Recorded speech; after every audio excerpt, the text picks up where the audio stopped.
Recently becoming the mother, I found myself confronting an audacious demand from Jessica, the unpleasant individual who had previously taken Michael away from me. Her deceit about a false pregnancy led to our divorce, and although I have tried to move on since then, her presence continues to disrupt my peace. It's still astonishing to consider her my actual sister, given her unchanged nature of stirring up trouble without a care. Now, with John having seen her message, ignoring the situation is no longer an option. Despite my reluctance, I agreed to attend the celebration as suggested by John, who seems to have a plan.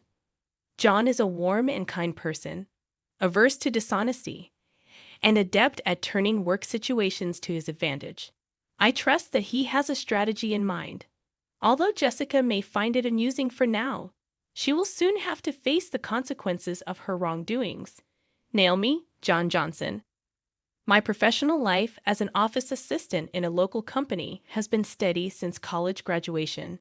During my college days, I met Michael Smith through our club activities. He was a medical student aiming to follow in his father's footsteps as a renowned allergy specialist. Despite my initial impression of him being a smart and well-off guy due to his family background, getting to know him revealed a unique individual who shared my appreciation for a certain film director's work. Wanting to deepen our connection, I took the initiative and asked him to watch the latest movie by that director together. His surprised response to a woman with an interest in such films led to an enjoyable conversation that marked the beginning of our relationship. I was overjoyed when Michael expressed his happiness about watching the movie together. My efforts had paid off, and he started to see me as someone special. Our relationship extended beyond college, and at the age of 25, Michael proposed.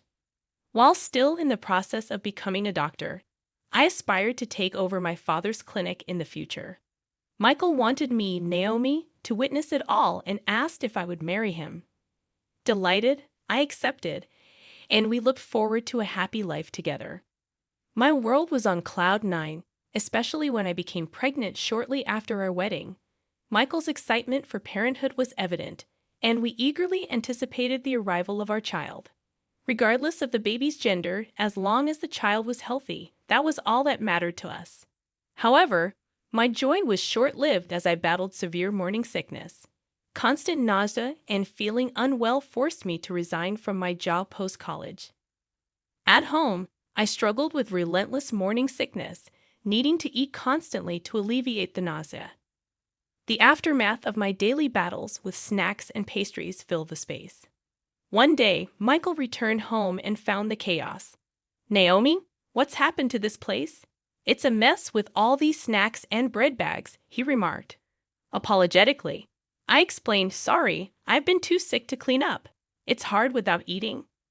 Concerned, Michael commented, "You're not working, and you've put on so much weight. It's hard without eating. You're like a pig who's given up." His mocking laughter echoed through the room, leaving me hurt and disheartened. Struggling to move during my intense morning sickness, I couldn't fathom how Michael could be so cruel. I questioned the accuracy of my judgment. Perhaps, I thought, once the baby arrived, he would return to his kind self. Clinging to that faint hope, I awaited a change that would soon prove elusive. One day, my sister Jessica paid a visit, finding me in a state of disarray and discomfort. Apologizing for the mess, I hoped she might provide a bit of distraction. "Sorry for the mess," I said, to which Jessica casually responded, "That's fine. I'm used to this place, like a second home." There she was, my sister Jessica, standing before me, a worn-out version, battling morning sickness and feeling awful. Despite her occasional visits, I was too unwell at that moment to properly entertain her. In an attempt to divert my mind, I initiated a conversation, sharing my excitement about the baby, which I believed to be a girl. "I keep thinking about dressing up and going shopping together someday," I told her.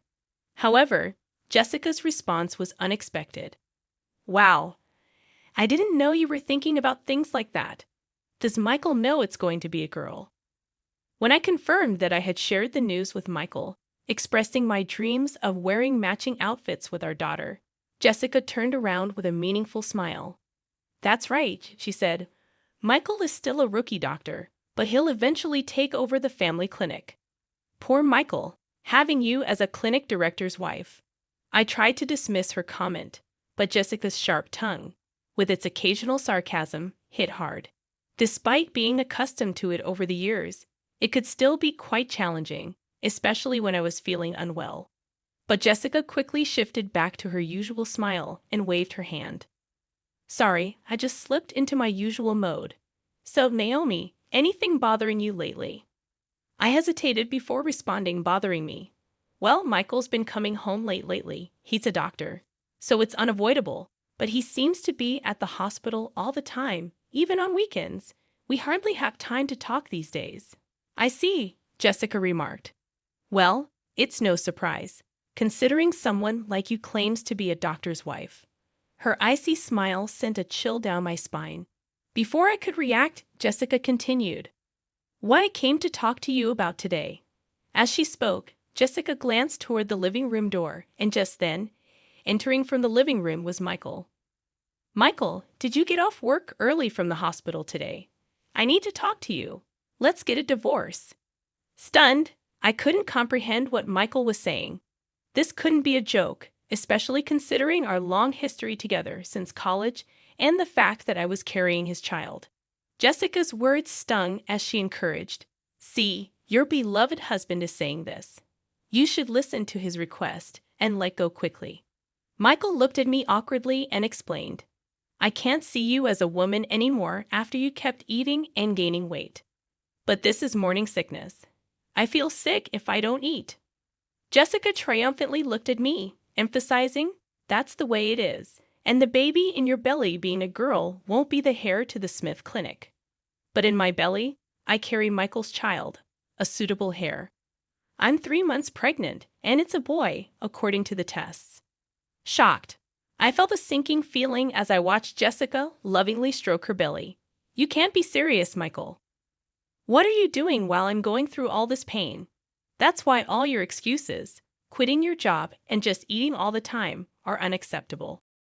I'm tired of watching you lying around constantly eating snacks. I take care of myself, so I don't have morning sickness. Even when pregnant, I won't lose my self-control and eat like a pig, unlike you, Jessica declared with a smug face, while Michael looked down at the floor, guilt-ridden. Feeling at a loss for words, I observed the situation unfold. Jessica continued, expressing her desire for a son as an heir, stating a preference for a beautiful wife like her over a woman who keeps gaining weight without restraint. I couldn't help but respond. Wanting an heir and a beautiful wife is your own selfish desire, isn't it? In response, Michael apologized and mentioned paying alimony to part ways without any fuss. Realizing that things could never go back to how they were, Michael and I divorced. I gave birth to our daughter as a single mother, and the promise of alimony turned out to be just empty words. Post-delivery, I had to work to survive since I had no one to rely on. Unsure of what to do, I took a job at a nearby department store that was hiring. Life took an unpredictable turn, and my hard work and character caught the attention of someone, John Johnson, a well-regarded manager in the external sales department. Through light conversations every time we met, we were drawn to each other and eventually began dating. This led to our remarriage. Naomi, I might be a guy 20 years older than you, but I sincerely want to make you and your daughter happy.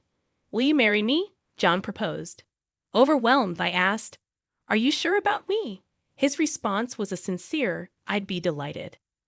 Life after remarriage turned out to be truly blissful. With a gentle husband, my daughter and I lived a peaceful life. However, I failed to notice the ominous footsteps creeping closer to our tranquil days. One day, Jen had work, but I was off, and just as I thought of having a leisurely tea, an email arrived. It was from Jessica, and the content was shocking. A baby is born. I'm expecting a $5,000 baby shower gift. A sigh escaped me in front of that curt email. 5 years ago, Jessica had an affair with Michael and snatched him away. Now this, and $5,000 for a baby shower gift seemed too much. I couldn't forget that day, nor could I, even if I tried. The expressions on Jessica and Michael's faces back then, the way they sought happiness together, ignoring my suffering from morning sickness, was unforgivable. I was at a loss on how to respond to Jessica's email. Then, John returned from work, noticing something was off, and asked with concern, "What's wrong, Naomi? You look pale." "Oh, John, it's a message from my sister. She had a baby, the sister who married your ex-husband, Michael. Yeah, I don't want to see her face or hear from her. Plus, she's asking for a $5,000 baby shower gift." As John listened and looked at my phone, he suddenly said, "Wait, this Jessica Smith name, you know her? I didn't mention her when we got married because I didn't want to remember." "Yeah, I've never been introduced to her by you, but I wonder," I replied. John, pondering while looking at the email, seemed to recall something. "We didn't properly greet her during our wedding, so let's visit her now. Also, I just remembered something I needed to do back at the department store." He then hurriedly prepared to leave, saying, "Going back to the department store now. Sorry, there's something I need to do." A few hours later, John returned with a thick file. "Is it okay if we visit your sister, Jessica, 2 weeks from now on Sunday? We both have the day off, and I'd like her to meet my parents and cousins too." "Your parents and cousins too?" "Jessica loves being the center of attention, so she'll probably be fine," I responded. "But why? I heard your ex-husband, Michael, is famous for allergy treatment. My family has a history of allergies, and I thought we might get some good advice." I remembered hearing from friends that Michael had taken over his father's allergy clinic, and Michael himself had become an allergist. A friend told me, "Okay, I'll contact Jessica." Jessica quickly agreed when I contacted her, saying, "I want to see the baby, and will bring a gift. Can I bring some relatives too? They really want to meet you. Of course, the more guests, the more gifts. Looking forward to seeing you in 2 weeks on Sunday," Jessica responded. 2 weeks later, on Sunday, I visited Jessica's house with John, his parents, and relatives, including his cousins. In a quiet residential area, her stylish house stood next to the clinic, its white walls gleaming. John's parents and relatives were surprised by its luxurious design, excited to meet the renowned allergist. "Welcome. I've been waiting for you," Jessica greeted us with a smile. "Long time no see, Jessica. You look happy," John remarked. Of course. I was worried about my first child's birth, but it all worked out in the end, Jessica replied. I felt something off in her words. "First childbirth? Didn't you say you were pregnant with a boy before?" "Oh, did I not tell you? I miscarried that time. So, this is my first," Jessica explained. John, standing beside me, nodded meaningfully. Seeing John's face, Jessica started to tremble. "Oh, hello. Nice to meet you," she said, addressing John's parents. "You must be Naomi's sister. I heard a bit about the miscarriage." "Yes, but I don't want to remember it," I replied. Jessica turned her face away in a huff and started to walk off, saying, "Sorry about that." "Oh, there's something I wanted to give you, Jessica," John interjected. "What? Something for me?" Jan handed her an envelope, pastel-colored, with the word "Congratulations" written on it, thick enough to be noticeable even from the side. "Here you go. I wanted to give this to Jessica personally." "Got it right." "Just what I've been waiting for," Jessica exclaimed. I glanced at John and whispered to him, "Hey, we aren't rich, and we don't have to give Jessica the $5,000 she asked for." But John, unfazed, cut me off, saying, "It's fine. Trust me. You'll understand if you watch." As we were talking about the envelope, the atmosphere grew tense. Jessica had already started opening it. "I need to check if it's exactly $5,000. With this thickness, it might even be $10,000. The cute envelope was torn open with a ripping sound. However, Jessica's face clouded over the moment she opened it. "What's this?" John stepped forward with a salesperson's smile to explain. "Mrs. Jessica Smith, this is a detailed statement of your purchases at the department store over the past 5 years. You said to put it on my tab, and this is the amount you've accumulated to date." "What are you talking about?" I don't know anything about this, Jessica protested. The statement she held listed names of luxury watches and brand bags, and the five-digit figure in the amount column left me in disbelief. Indeed, Mr. Michael Smith himself and his parents are valued customers with an external sales card contract. However, with such a high amount, we needed to confirm just to be sure. My husband is the famous allergist Michael Smith. As the wife of the clinic's director, using one or two external sales cards is nothing. Is that so? John continued. Also, there's something else I personally wanted to verify.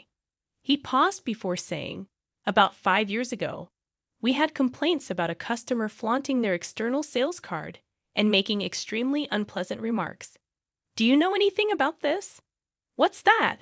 What does it matter? Jessica retorted. John explained. Since we had several complaints, I checked with the staff who were nearby at the time.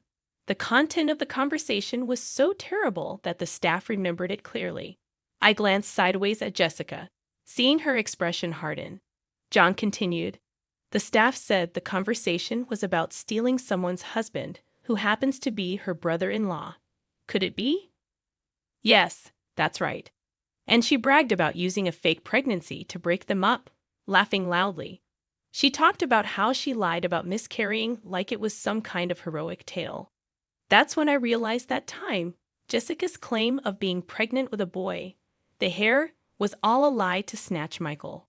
Of course, there was no pregnancy, so no morning sickness or changes in her body shape. What are you saying? That story was about me, Jessica exclaimed. Matching the complaints with the external sales card, your name, Jessica Smith, came up. I can't believe this. You are marrying into a doctor's family, becoming the clinic director's wife. I couldn't stand it. I had to do whatever it took to tell Michael that I was the right one for him. I was overwhelmed with disbelief that Michael had fallen for Jessica's scheme, and she had lied to marry him. While I was stunned, the door opened. What's this all about? Explain yourself, Jessica. Since when have you been here? John asked. Jessica replied. From the beginning. I came back to get something I forgot and found the external sales card statement. And now I hear the pregnancy 5 years ago was all a lie. You trapped me, Michael shouted, and Jessica began to laugh. So what? You've got a beautiful wife, and we have a child now, so it's fine, right? Don't joke with me. I can't live with a liar like you. Let's get a divorce. You can't be serious. What about our child? Don't you feel sorry for them? Pushing her away, Michael glared at Jessica with a furious expression. I can't live with a liar and reckless spender like you. It's not good for the child either. We're getting a divorce, and I'm taking custody. Are you kidding me? Do you have any idea what I went through to give birth to this child? This child needs to become a doctor in the future to support us. You're just thinking about yourself. There's no point in talking about this now. Let's handle the rest through a lawyer.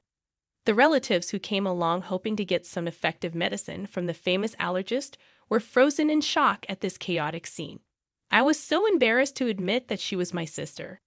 Afterward, Michael got a good lawyer specializing in divorce and successfully got divorced and won custody. Meanwhile, Jessica, who had been shopping to her heart's content on credit using the external sales card during her marriage, was now being chased for repayments. Hey, if your husband hadn't brought that statement, I'd still be the clinic director's wife. I'm being hounded for repayments now. Help your sister out in a pinch, would you? Why should I? You brought this on yourself, didn't you? And you should pay for your own shopping, I responded. Unexpectedly, I got a message from Michael via social media. Hey, can we start over? If Jessica hadn't lied about having a boy 5 years ago, we would have been fine as a couple. I want to see our daughter too. I had forgotten how he left me suffering with morning sickness and mocked me, then cheated on me. After 5 years of no contact, the last thing I wanted was to see his face again. Michael seemed to be struggling to keep the clinic he inherited from his father running. But you can't stop gossip due to the infidelity rumors.